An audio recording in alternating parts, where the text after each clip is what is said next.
3주 동안 우리 복에 대한 말씀을 같이 보았죠. 첫 번째가 하나님이 지켜주시는 것이 복이다 했고, 또 두 번째 뭡니까? 하나님께서 은혜를 베푸시는 것이 복이다. 그리고 세 번째, 지난주에는 세상이 뭐 이렇게 저렇게 요동치더라도 이 마음에 평안이 주시는 것, 그게 이제 복이다. 옆 사람과 다시 한번 인사하겠습니다. 모든 복을 누리시기를 바랍니다. 옆에 자 시작. 모든 복을 받아 누리시기를 바랍니다.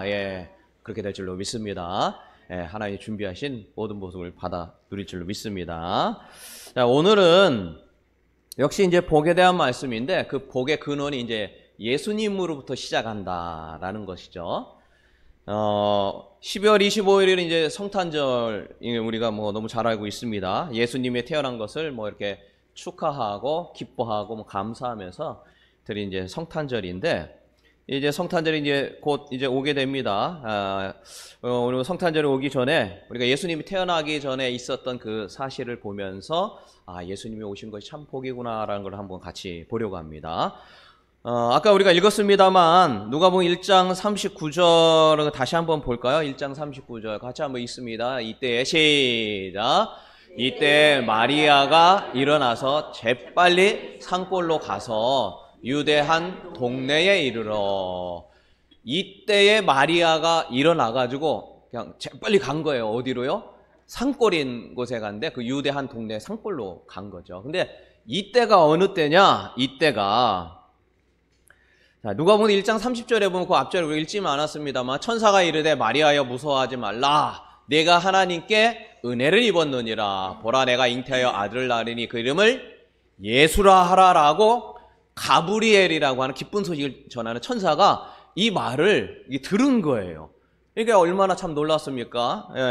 이때 그 마리아 나이가 만으로 해서 14살 또는 뭐 적게 보는 사람 12살까지 봐요. 많이 본 사람 16, 17까지 보니까, 그러니까 한 만 14살, 15살 전후라고 나오거든요. 그러니까 그때 갑자기 천사가 나와가지고 너 애기 낳을 거야 그러니까 얼마나 이게 참 놀랄 수밖에 없는 뭐 그런 상황인 거죠. 그래서 약혼은 미리 했지만 그 사람하고 어떻게 약혼만 한 상태고 결혼 안 한 상태인데 어떻게 내가 아이를 낳습니까? 뭐 이렇게 반문하니까 가브리엘이라고 하는 천사가 누가복음 1장 32절에 보니까 그가 큰 자가 되고, 예수님이 임신한 그 아이가 큰 자가 되고 지극히 높으신 이의 아들이라 일컬어질 것이요 주 하나님께서 그 조상 다윗의 왕위를 그에게 주시리라 라고 이제 말하게 되면서 또 한 가지를 또 얘기하는데, 그 뭐냐면 너의 친족 엘리사벳이라고 하는 친족 여자분인데 할머니 같은 분이에요. 근데 이분이 임신을 해서 6개월이 됐다라는 얘기를 같이 전해주는 거예요. 요 앞절에 보면. 그러니까 나만 특이한 게 아니라 누구도 그런 거예요. 친족 가브리엘도 할머니가, 그러니까 이게 아브라함과 그 다음에 그 아내 사라였던 그런 일이 실제로 일어났구나라는 거를 누구를 통해 들어요? 가브리엘을 통해서, 천사를 통해서 듣는 거예요. 그러니까 어떤 마음이 들겠어요? 야, 이게 어떻게 된 일인가 확인하고 싶을 거 아니에요? 진짜 이게 그 말이 맞는가? 그리고 이 할머니, 엘리사벳이라고 할머니가 진짜 임신을 했는가? 가야 될 거 아니에요? 그래서 재빨리 지금 어디로 갔느냐 하면은 이제 엘리사벳이라고 하는 친족, 엘리사벳이라고 하는 그 할머니 같은 분을 만나러 유대 산골로 재빨리 지금 간 거예요. 그게 바로 이때라는 거예요. 아까 읽은. 이제 갔는데 이 엘리사벳이라고 하는 분은 사가랴라고 하는 당시 제사장의 아내였던 거예요. 아내였습니다. 그래서 어쨌든 그 엘리사벳은 임신은 꿈에도 생각하지 못하였는데 임신이 지금 몇 개월 됐냐? 6개월이 된 상태다. 6개월이. 그래서 6개월이 된 상태인데 그 아이가 누구라고요? 엘리사벳의 아들이 그 유명한 세례 요한이었던 거예요. 그러니까 세례 요한의 엄마가 엘리사벳, 아빠가 사가랴. 사가랴는 제사장이었던 거죠. 이게 할머니 같은 이 엘리사벳, 이 사람을 만나러 가서 그 집에 도착한 거예요. 그러니까 그때가 바로 우리가 읽은 1장 39절, 이때에 마리아가 재빨리 가 산골로 가서 유대 한 동네에 이르러서 그 엘리사벳이라고 하는 그 할머니 임신한 6개월 됐는데, 이 엘리사벳이 되게 창피해가지고 막 숨었다라는 게 나와요. 할머니가 이게 어떻게 된 거냐 해가지고 그 숨은 그게 나와요. 근데 그 숨어있던 엘리사벳을 마리아가 가브리엘이라고 천사가 임신했어, 그 얘기 듣고서 어이구, 나만 그런 게 아니고 이 특별한 일이 그분에 같이 있구나 해서 후다닥 지금 찾아가서 갔다, 뭐 그런 내용이 이 앞전에 이제 있는 거죠.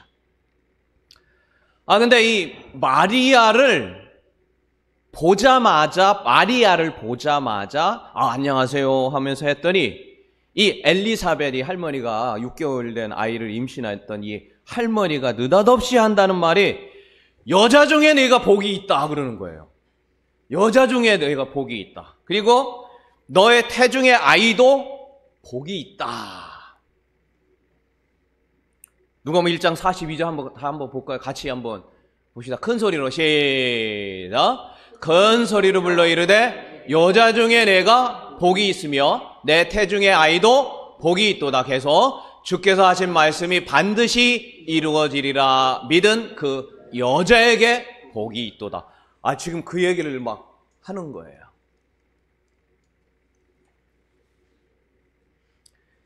근데 이게 뭐 그럴 수도 있나 본데 더 놀라운 말을 해요. 이 엘리사벳이라고 하는 이 할머니가 6개월 임신한 이 할머니가 그 다음에 1장 43절 보면은요, 다 같이 읽습니다. 시작.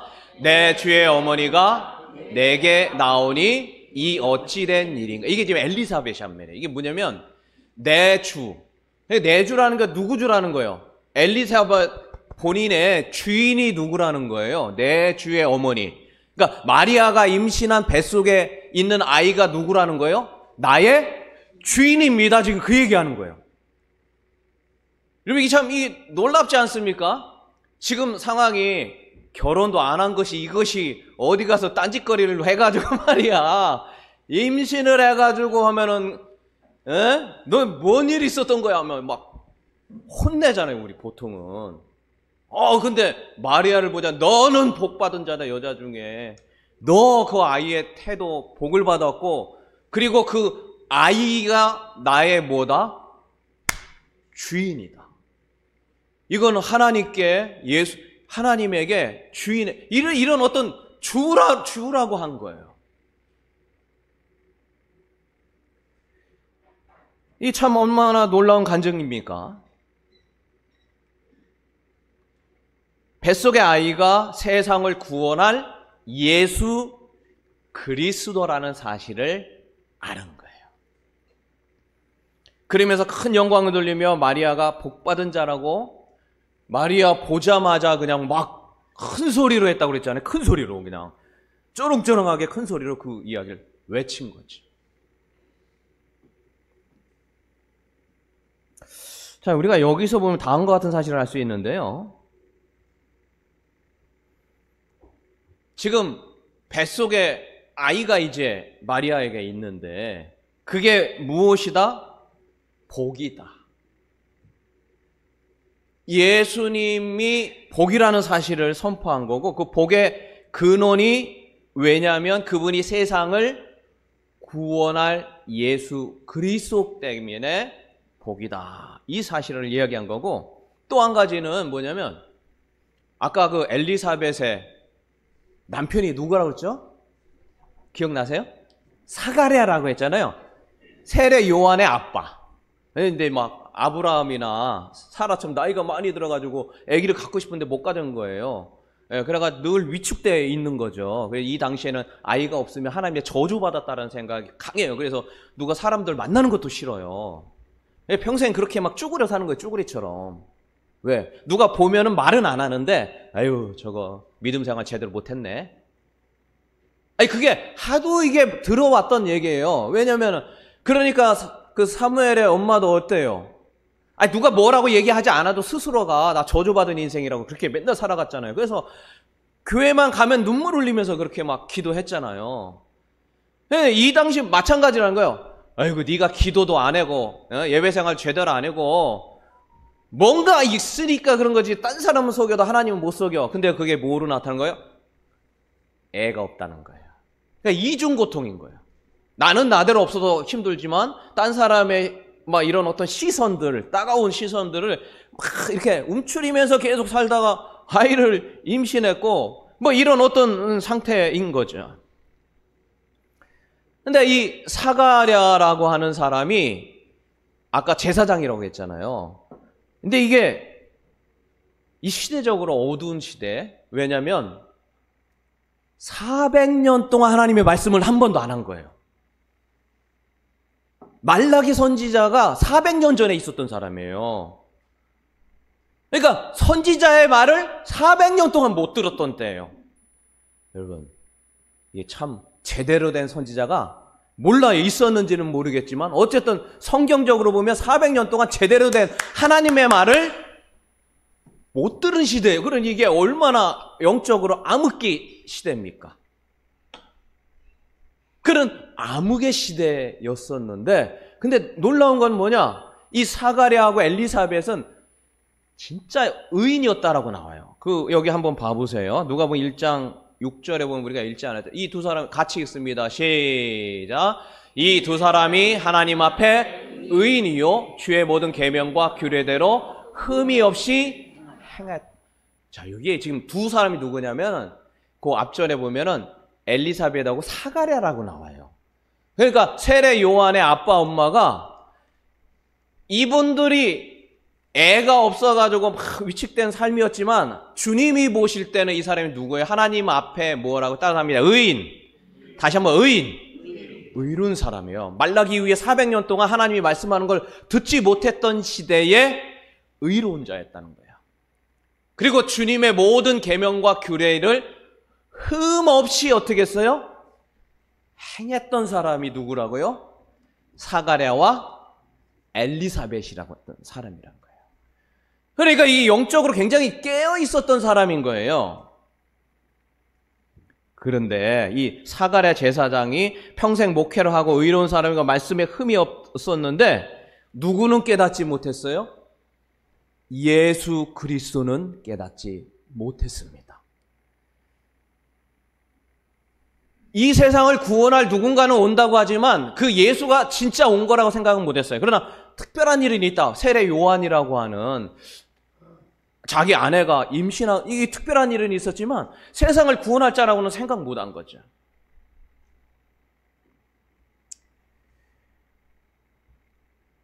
똑같이 의인이었고 똑같이 하나님 앞에 흠이 없고 하나님의 말씀을 잘 지키던 두 사람이 있었어요. 근데 사가랴와 엘리사벳이라는 사람이 있는데 이 중에 누구만 깨달았어요?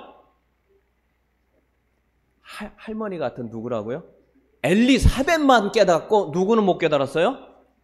남편인 목회자였던 제사장이었던 의인이었던 말씀은 흠없이 행했던 이 사람은 깨닫지 못했다는 거예요. 자, 우리가 지금 드려야 될 말씀이 바로 이 초점이 이겁니다. 여러분, 똑같이 신앙생활을 하더라도요, 똑같이 교회 다니고 똑같이 말씀 읽고 똑같이 주님의 능력 가운데 행동을 해요. 근데 두 사람의 마음은 늘 언제나 막 위축된 사람이에요. 딴 사람은 안 그런 척 하지만. 그리고 리더로서 어떻게 보면은 이끌어가야 될 사람인데 자기 집은 망하고 자기는 뭐 못하면서 딴 사람한테 좋은 말 한다는 게 안 먹히잖아요. 어떤 그런 상황인데, 근데 이 둘 중에 한 명에게만 오늘 이 놀라운 마리아, 예수 그리스도 그분이 임신한 아이가 자기의 주인 대신 세상을 구원할 예수 그리스도라는 사실을 깨달았다는 거예요. 여러분, 이거 다 같이 교회 다녀도요, 모를 사람은 끝까지 모릅니다. 백날 설명해도 모른다니까요. 백날 얘기해도 모른다니까요. 아니, 정말이에요. 평생 다녀도 예수님의 그 능력을 모른다니까요. 평생 들어도요, 이 제사장 얼마나 매일 성경 읽는 사람이에요. 물론 그때 성경이 신약이 아니라 구약이지만. 그래도 모를 사람은 모른다니까요. 여러분, 제가 얘기해도 다 들을 것 같지만 안 들어요. 예수님이 와도 마찬가지고요.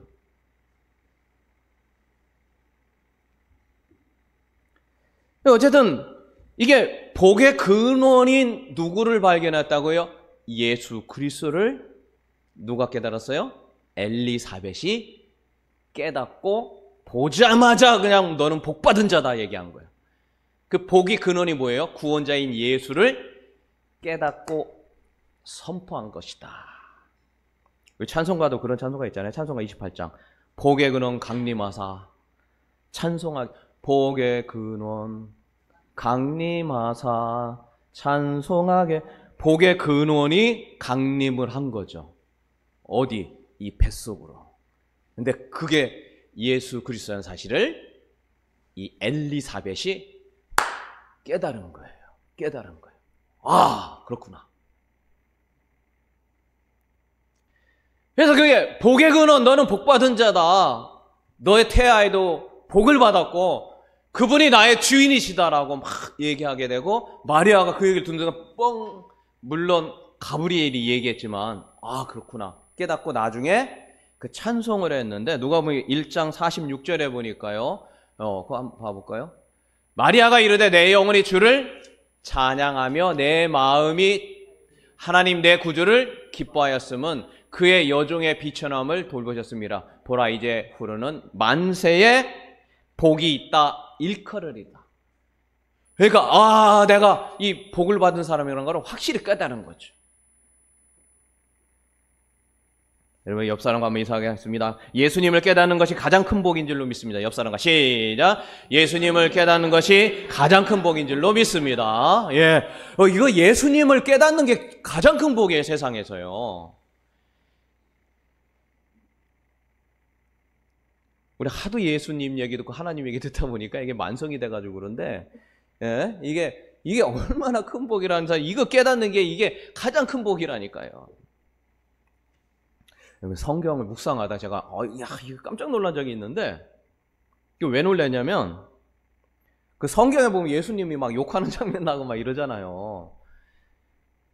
뭐 독사의 새끼들아 막 그러는데, 우리나라의 욕은 개가 많이 나오잖아요. 죄송한데 하도 돌아다니는 게 막 개 이러는데, 그 나라에는 그렇게 독사가 많대요. 얼마나 많은지 거기 독사 뭐 어쩌고 그러면 그게 욕인 거예요.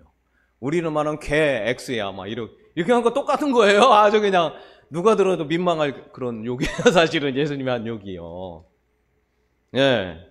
그런데 이게 예수님께서 누구한테 한 욕입니까? 서기관과 바리새인. 서기관과 바리새인한테 한 욕이에요. 그래가지고 화 있을 전 이제 이 외식하는 자들에게, 모든 사람이 다 같이 있는데 외식하는 자들아 막 이렇게 하고 막 그걸 반복적으로 말하고, 이거 뭐 저주의 말 아닙니까?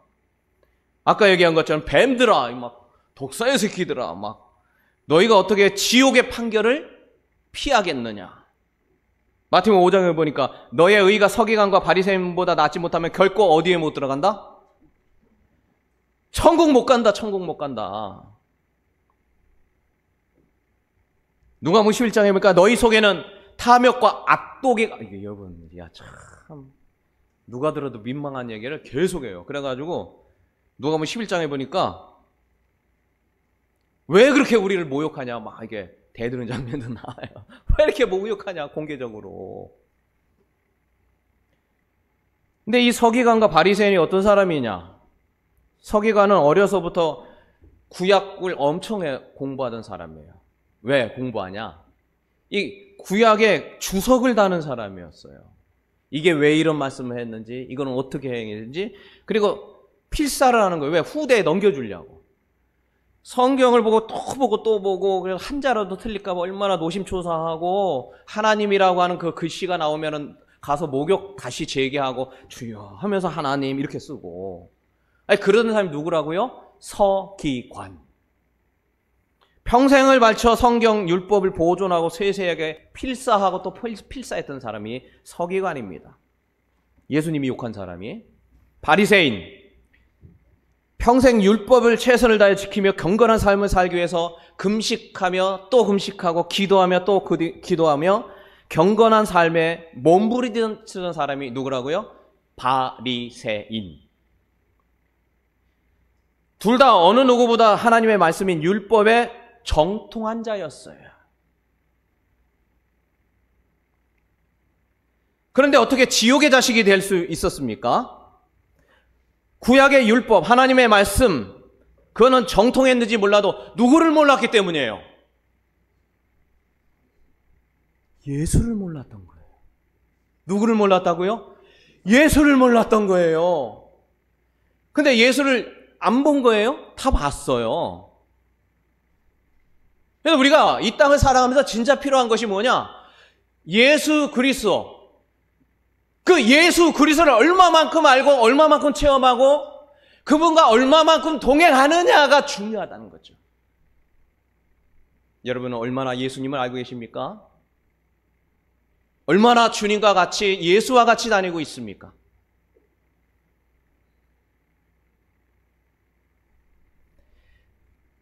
예수가 어떤 분인지를 깨닫지 못하니까 지금까지 해왔던 모든 삶의 그 모든 것들은 지옥에 갈 만한 일이 돼버렸냐 말이에요.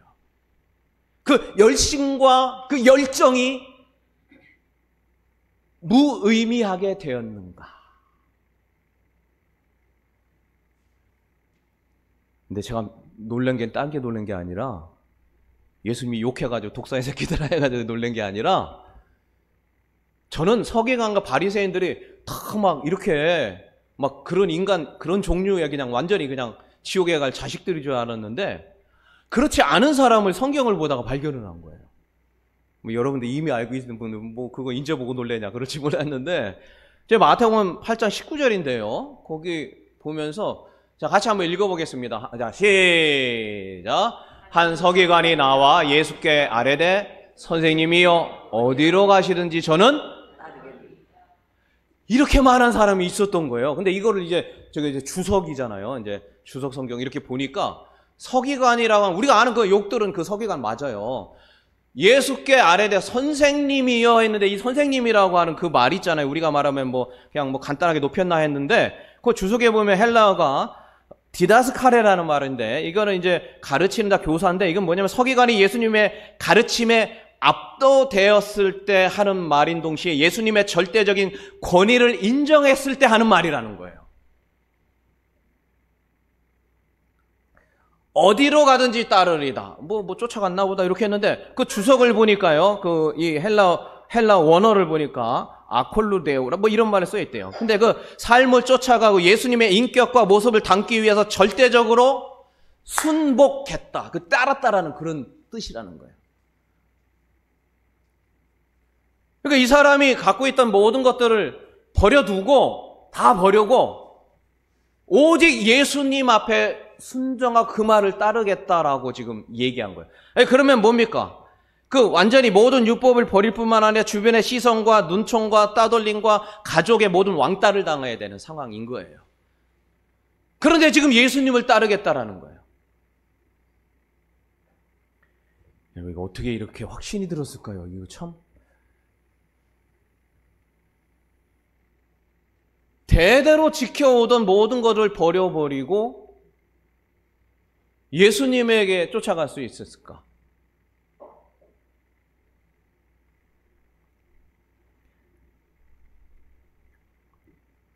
그 예수님을 어떻게 알아보았을까라는 거죠. 그 아까 우리가 본문에 읽은 거 다시 한번 볼 텐데 엘리사벳이 마리아를 보자마자 여자 중에는 뭐 복이 있다 막 큰 소리 내고 내 태중에 아이 예수에게 복이 있다. 이분이 주인이다. 뭐 이렇게 얘기를 막 큰 소리 했는데 그거 어떻게 나의 주까지 외치게 됐는가? 아까 사실 우리가 봤어요. 누가복음 1장 41절 한번 볼까요? 같이 한번. 누가복음 1장 41절. 같이 읽습니다. 엘리사벳이 시작.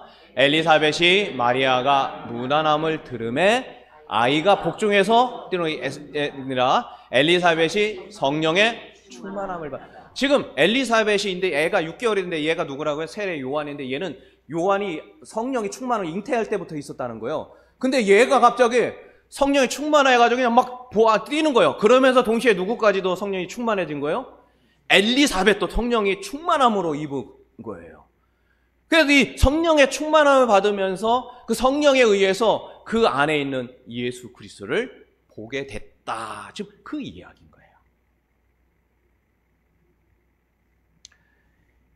그러니까 결국 이게 예수를 보게 되고 아이가 있던 아니면 태어나가지고 말을 하든 뭐 어떤 거든 무엇에 의해서 예수가 이 땅의 구원자라는 걸 알았다는 걸 따라서 합니다. 성령의 은혜로. 시작. 성령의 은혜로 알았다는 거예요. 그러니까 성령이라고 하는 분이 은혜 가운데 오지 않으면 우리는 알 수가 없어요. 아까 제가 얘기했죠. 사가랴 남편 똑같이 의인이고 목회자하고 뭐 의로운 행동하고 평생을 흠없이 해도요 모른다니까요.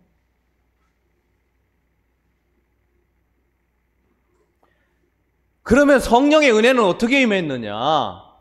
뭘 한 게 하나도 없어요. 사실은 어떻게 보면 이것이 바로 은혜의 복이다라는 것이죠. 이건 내가 뭔 노력해서가 아니라 주님이 은혜로 주셨기 때문입니다.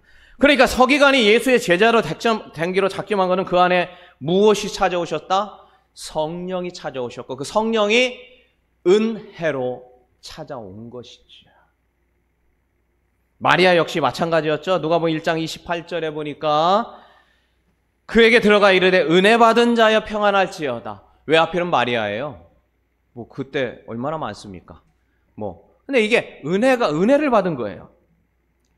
평안할지다 주께서 너와 함께 하시도다 하니 처녀가 그 말을 듣고 놀라 이런 인사가 어찌미고 생각하며 천사가 이르되 마리아여 무서워하지 말라.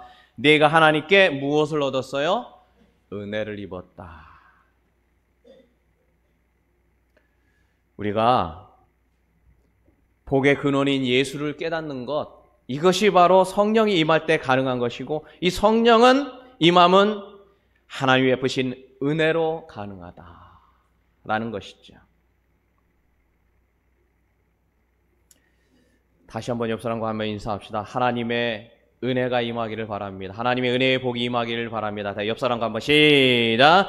하나님의 은혜의 복이 임하기를 바랍니다. 내가 뭘 해가지고 한 게 아니라 하나님의 은혜를 준 거예요. 이게 왜 그런지 몰라요. 내가 잘하는 게 없는데 내가 뭐 참 부끄럽고 연약하고 이런 사람인데 은혜를 베푸신 거예요. 무슨 성령으로 깨달아지는 은혜. 그게 바로 예수 그리스도를 알게 되었고 서기관들이 원래 가던 대로 하면은 이렇게 욕받아서 지옥의 자녀가 돼야 될 텐데 그 사람은 따로 꺼내주신 거예요. 그러니 이게 얼마나 은혜입니까?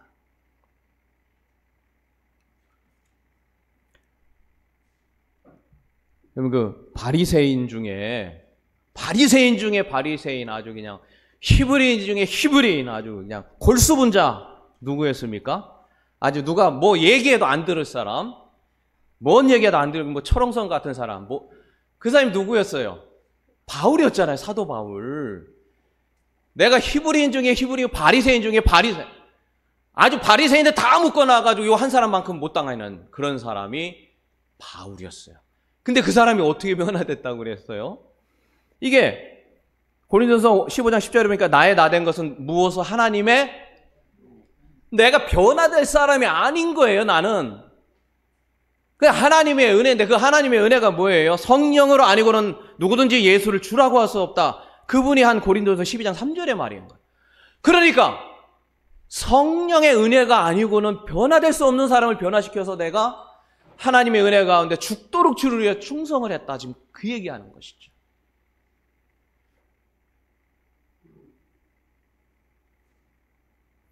말씀을 마칩니다. 아기 예수님의 태어남에 우리가 늘 감사하는 성탄절을 맞이합니다. 참된 복의 근원이 예수 그리스도라는 사실. 이 사실이 성령의 은혜로 다가올 때 내 심령 속에 찾아오고 그 성령의 은혜로 예수님께서 나의 주인이 되셔서 나를 이끌어가는 것. 이것이 다 하나님이 베푸시는 복이다라는 사실. 우리 다시 한번 이 땅의 진정한 복, 이 복이 나의 열심과 의로움과 열정을 갖고 하는 것이 아니라 주님이 주시는 은혜의 복이다라는 사실을 깨닫는 것이다 라는 겁니다. 수고하고 무거운 짐진 자들아 다 내게로 오라. 내가 너희를 쉬게 하리라. 수고하고 애쓰고 열심히 냈던 모든 것들이 도리어 짐으로 다가올 수 있다라는 것이죠. 이 짐이 벗어나는 것은 주님의 은혜를 구할 때 복되신 근원의 그 예수님이 내 심령에 찾아올 때 가능하다. 여러분 안에 있던 그 모든 근심과 걱정과 무거움과 애씀의 세상의 모든 것들이 예수 그리스도의 복의 은혜로 다 내어지는 그 은혜가 임하기를 주의 이름으로 축원합니다. 예, 우리 반주 한번 해주시고요. 주여.